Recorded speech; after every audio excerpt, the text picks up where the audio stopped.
recently, if you've been following social media, you might have heard about Miss Mulatto, who now goes by Mulatto, being accused of saying that there is no such thing as colorism.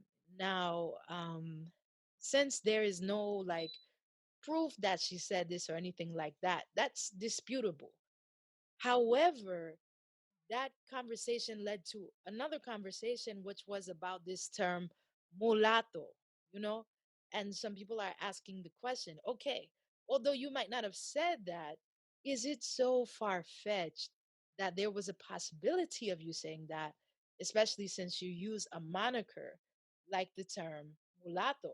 So, in her defense, she says, not me, she says that she calls herself mulatto because one of her parents is white and the other is black. And as we all know, this is an antiquated term.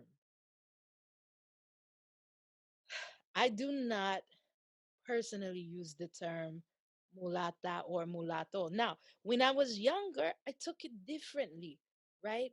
And the reason why is because I thought it was just a nickname. Like I said, I was around a lot of people from Cuba.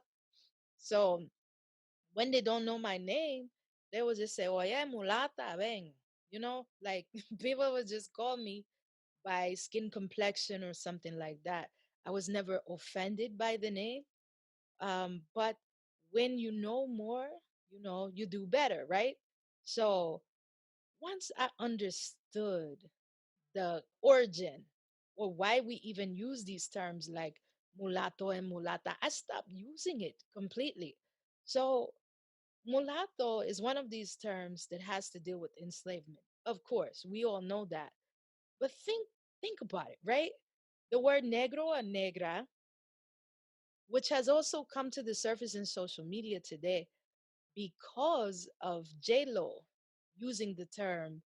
She said, what did she say? She called herself negra in her music video, and part of the debate is that negra is a term of endearment. Pero si tú hablas español, if you speak Spanish, you know that it can be endearing depending on who says it to you and how they say that to you. So, it's not just a blanket term of endearment. And one of the conflicts with that word is some of the people who want to use these terms also use it in non endearing ways or also express in non endearing ways. We are revisiting this term and trying to come to a better understanding of what it represents in our community. Even the word Latino, Latina, Latinx, we are asking ourselves questions about these terms. But getting back to mulatto or mulata, its relation to enslavement has to do with the fact that enslavement uh, it was like a science factory, and I don't mean in a positive way. I just meant that we were not viewed as human beings, and so the way that we were experimented with, the way that we were put together, in a way that didn't consider our humanity, that didn't consider who they were mixing and matching us with. This is where this kind of term like mulata comes from. So, mulatto is the word for a little mule. And what is a mule? A mule is a hybrid between a horse and a donkey. But because these are incompatible species, now don't get it confused because if you break it down scientifically, almost everything matches up except for the species. They are totally different species. In fact, the only possibility that makes a mule possible to be born is when you take a male donkey and a female horse. You see, a male horse and a female donkey will not produce a mule.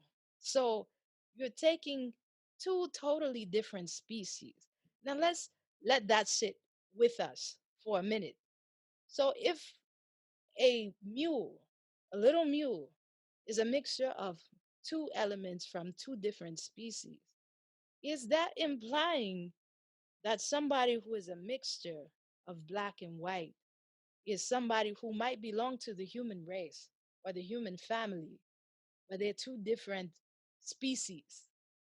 And in these species, horse and donkey, one was considered inferior and one was considered superior, you know? And then when you when you break it down even more, what was the purpose of a mule? A mule was that animal that was made. Oh, that's my dog. The mule was the animal whose sole purpose was just to work. In fact, mule has a special way of putting on blinders. And when you put the blinders on the mule is only able to work in its row, like it won't deviate. So not only was this special breeding of this animal, the animal was also more docile. Docile meaning, like it was more subservient.